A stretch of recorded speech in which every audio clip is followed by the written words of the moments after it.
Hello दोस्तों, स्वागत है आपका हमारे चैनल पर फिर से एक बार नई कहानी के साथ। तो चलिए बिना समय गवाए कहानी को शुरू करते हैं। आज निधि की शादी तय हो गई थी। उसके मम्मी पापा और भाई बहुत खुश थे क्योंकि लड़के वालों ने खुद आगे बढ़कर निधि का हाथ उनसे मांगा था। लड़का बहुत ही अच्छा था। अपने माँ पापा का इकलौता बेटा था। एक बहन थी जिसकी शादी हो चुकी थी। कुल मिलाकर बहुत ही अच्छा परिवार था। निधि के घर वालों को तो मन मांगी मुराद मिल गई थी। बहुत खुश थे वह सब। निधि भी मन ही मन बहुत खुश थी कि चलो इतने अच्छे घर में उसकी शादी तय हो गई। लड़का भी उसे बहुत पसंद था। किसी बात की कोई कमी नहीं थी। साथ ही साथ निधि इस बात से भी खुश थी कि इस घर में उसके जो सपने पूरे नहीं हो पाए थे वह सपने वह अपने ससुराल में पूरे करेगी। लेकिन कुछ दिनों में ही निधि को सारी हकीकत समझ में आने लगी। निधि को यह समझ में आने लगा कि उसके सास ससुर ने किसी भी प्रकार की कोई मांग नहीं रखी है, तो उसके माता पिता अब उसे अपनी तरफ से विदा कर देना चाहते हैं। कुछ देना भी नहीं चाहते, बल्कि खाली हाथ विदा करना चाहते हैं। निधि ने देखा उसके घर में शादी की कुछ खास तैयारी नहीं हो रही है और ना ही कुछ महंगे कपड़े गहने वगैरह उसके लिए खरीदे जा रहे हैं। सब कुछ कम से कम बजट में किया जा रहा है। निधि को यह सब कुछ बहुत अजीब लगा। उसके बाद निधि ने एक दिन अपने मम्मी पापा को बात करते हुए सुना कि चलो अच्छा है, लड़के वालों की कोई मांग नहीं है, हमारे काफ़ी पैसे बच जाएंगे। और जो हमने सोचा था ना कि 10-12 लाख रुपए निधि के जेवर बनवाने में लगेंगे, वह रुपए भी बच जाएंगे। निधि को तो हम सिंपल सी एक चेन, इयररिंग और एक अंगूठी पहना कर विदा कर देंगे। बाकी उसके ससुराल वाले जाने। इकलौती बहू बनेगी वह उनकी, तो उसे जी भर के गहने चढ़ाएंगे ही। हम क्यों फालतू के अपना खर्चा बढ़ाएं। आखिर उस घर में जाने के बाद सब कुछ तो निधि का ही तो होगा। बहन की तो शादी हो चुकी है। निधि को यह सब सुनकर बहुत जोर का झटका लगा। साथ ही बहुत गुस्सा भी आ रहा था। निधि को पुरानी बातें याद आने लगी कि किस तरह से उसकी एक एक ख्वाहिशों को उसके मम्मी पापा ने मारा था, यह बोलकर कि बेटा तू तो बेटी है ना, बेटियों की शादी में बहुत पैसा लगते हैं, बेटियों के लिए बहुत गहने बनवाने पड़ते हैं। माँ बाप बेटी के पैदा होते ही उसके लिए पैसा जोड़ने लगते हैं। इसीलिए अभी तो ऐसी महंगी ख्वाहिशें हमारे सामने मत रखा कर। हम ये पैसे जोड़ रहे हैं, तेरी शादी में काम आएगा। राजकुमारी की तरह विदा करेंगे तुझे, इतने गहने पहनवाएंगे। निधि को भी ऐसा लगता था कि माँ बाप भी सही बोल रहे हैं। बेटियों की शादी के लिए तो पैसे जोड़ने ही पड़ते हैं। यही सारी बातें बोल बोल कर निधि की एक एक ख्वाहिशों को उसके माँ बाप ने मार दिया था। आज जब निधि की शादी की बात आई तो कम से कम शादी करने की बात की जा रही थी, तो फिर निधि को उसका हक कब मिलेगा। निधि को याद आने लगा जब उसके भाई का मेडिकल में एडमिशन हुआ था। निधि ने भी बहुत ज़िद की थी कि मुझे भी मेडिकल करना है, मैं भी डॉक्टर बनना चाहती हूँ। उस वक्त माँ बाप का कहना था बेटा मेडिकल की पढ़ाई करने में बहुत पैसा लगते हैं, तू तो जानती ही है हमारे पास इतने पैसे नहीं हैं, तेरी शादी के लिए भी तो पैसे जोड़ने हैं। ज़रा समझ बेटी, शादी तो करनी ही है। कोई बेटी को कुंवारा तो घर में बिठाकर नहीं रखेगा ना। और घर माँ बाप चाहता है कि बेटी की अच्छी से अच्छी शादी हो, और हम भी यही चाहते हैं। निधि ने भी यही सोचा कि हाँ, मम्मी पापा का कहना तो सही है, और उसने अपनी पढ़ाई की इच्छा काबिलियत होते हुए भी दबा दी। और आज जब खुद लड़के वालों ने निधि का हाथ मांगा तो माँ बाप के सारे जोड़े हुए पैसे हवा हो गए, जिसके लिए आज तक निधि की एक भी ख्वाहिश पूरी नहीं की गई। और अब जब देखा कि लड़के वालों की कोई खास मांग नहीं है, तो अपनी तरफ से भी कुछ देना नहीं चाह रहे हैं, कम से कम में शादी निपटा देना चाहते हैं। निधि को यह सब कुछ बर्दाश्त नहीं हुआ और उसने जाकर अपने मम्मी पापा से बोल दिया, यह कैसी बात कर रहे हैं मम्मी पापा आप लोग।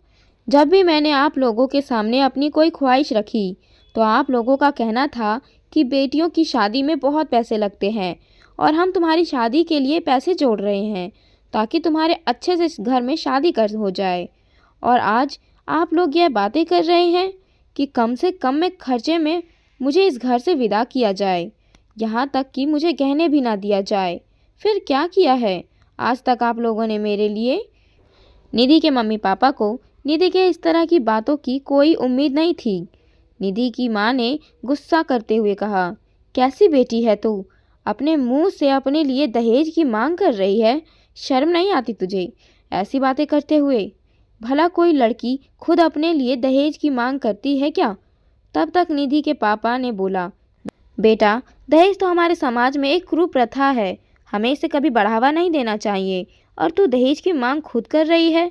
अरे तुझे तो खुश होना चाहिए कि बिना दहेज की तेरी शादी हो रही है। निधि को बहुत अच्छे से समझ आ रहा था कि यह दहेज की बातें करके अपना उल्लू सीधा किया जा रहा है, ताकि कम से कम में निधि को उस घर से विदा कर दिया जाए और कभी भी माँ बाप को उसका हक उसे देना न पड़े, ताकि वह अपना सब कुछ अपने बेटे के लिए वह बचा सके। फिर बेटी का हक कहाँ और कैसे मिलेगा? निधि ने बोला, हाँ पापा, बात तो आप सही बोल रहे हैं। दहेज हमारे समाज के बहुत कुप्रथा है, लेकिन यह बात उस वक्त आपको समझ में नहीं आई जब मेरी छोटे छोटे ख्वाहिशों को आप लोगों ने यह बोलकर मार दिया कि तेरी शादी में बहुत पैसे लगेंगे।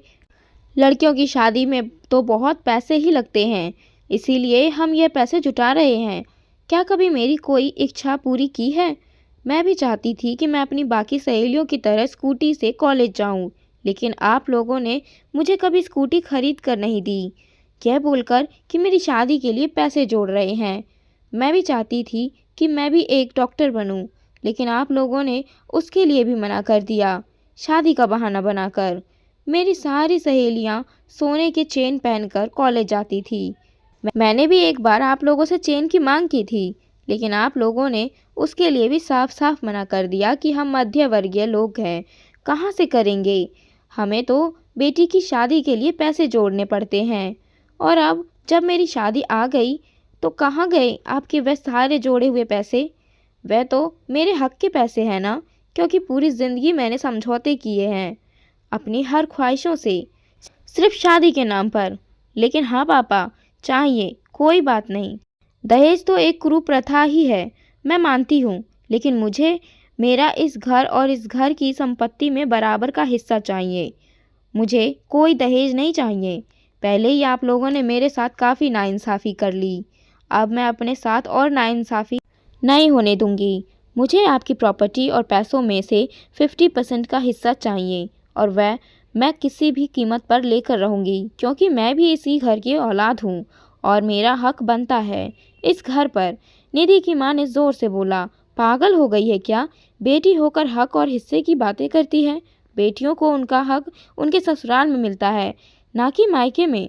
ज़्यादा ज़बान मत चला, चुपचाप जैसा चल रहा है चलने दे। क्या तू ससुराल जाकर अपनी नंद को उसका हिस्सा देगी? लेकिन निधि भी आज चुप रहने वाली नहीं थी। उसने बोला, क्यों? क्या मेरे सास ससुर आप लोगों की तरह घटिया सोच के हैं? क्या उन्होंने अपनी बेटी को उसकी इच्छा अनुसार पढ़ाया लिखाया नहीं? आपको तो पता ही होगा, मेरी नंद एक सॉफ्टवेयर इंजीनियर है। या उसकी छोटी छोटी ख्वाहिशों को पूरी नहीं की, या उसकी शादी कम से कम पैसों में निपटा दी और सारे पैसे अपने बेटे के लिए बचा लिए।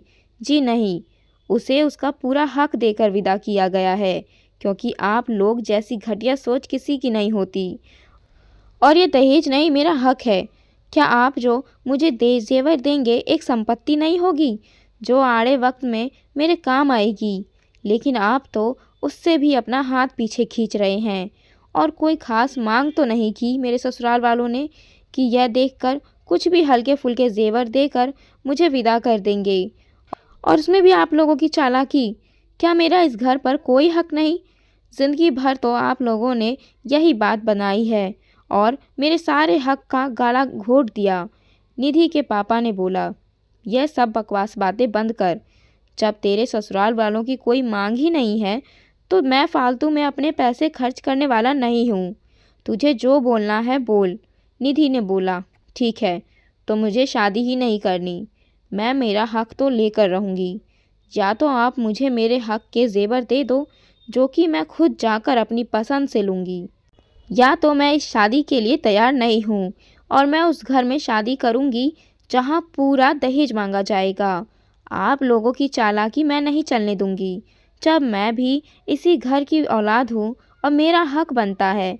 बेटियों की यही तो बदनसीबी होती है कि माँ बाप ज़िंदगी भर उससे यह बोलते हैं, तुम्हारी शादी के लिए हम पैसे बचा रहे हैं, तुम्हारी शादी में हम तुम्हें इतना देंगे, और उनकी छोटी छोटी ख्वाहिशों का भी गला घोट दिया जाता है। जब सच में उन्हें उनका हक देने की बारी आती है तो माँ बाप अपना हाथ पीछे हटा लेते हैं। कम से कम मैं अपना निपटारा चाहते हैं, लेकिन मैं ऐसा कुछ नहीं होने दूंगी। मुझे मेरा हक चाहिए, नहीं तो मैं आपकी संपत्ति में बराबर की हिस्सेदारी लूंगी। निधि के पापा ने बोला, जो करना है कर ले। क्या मेरी खुद की कमाई हुई संपत्ति है जिसे मैं अपनी मर्जी से जिसके नाम चाहे कर सकता हूँ, और तुझे अपनी संपत्ति क्यों दूँ? और दुनिया जानती है संपत्ति बेटों की ही होती है, क्योंकि बेटे बहू ही बुढ़ापे का सहारा होते हैं। निधि की माँ ने बोला, और क्या, तेरे पापा बिल्कुल सही बोल रहे हैं। क्या कल को हमें ज़रूरत पड़ेगी तो तू और दामाद जी ससुराल से आकर हमारी सेवा करेंगे? नहीं, हमारे बेटे बहू ही करेंगे। तो हम तुझे हिस्सा बंटवारा देकर अपने बेटे बहू को नाराज़ नहीं कर सकते। निधि ने बोला, बिल्कुल सही कह रही हैं आप।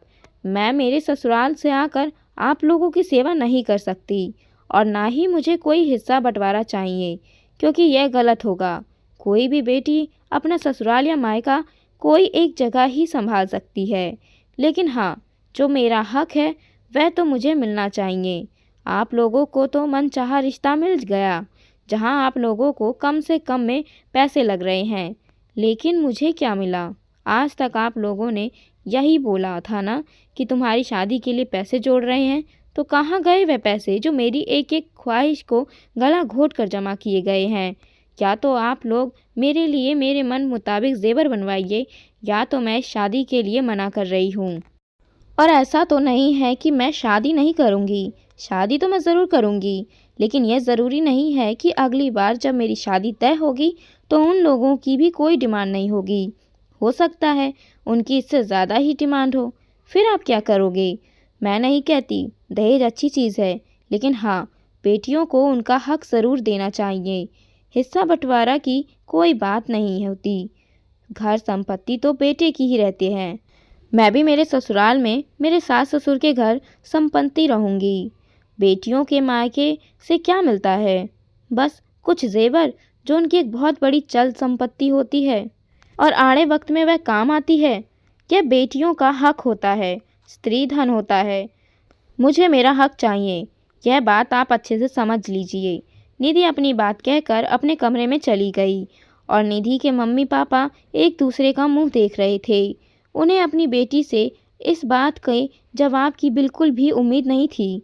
निधि का भाई भी काफ़ी देर से निधि और मम्मी का बातें सुन रहा था, और उसने आकर अपने मम्मी पापा से कहा, मम्मी पापा, निधि कुछ गलत नहीं बोल रही है। आखिर क्या दिया है हम लोगों ने आज तक निधि को, और उसे इस तरह से कम में जेवरों में विदा कर देना सही नहीं होगा।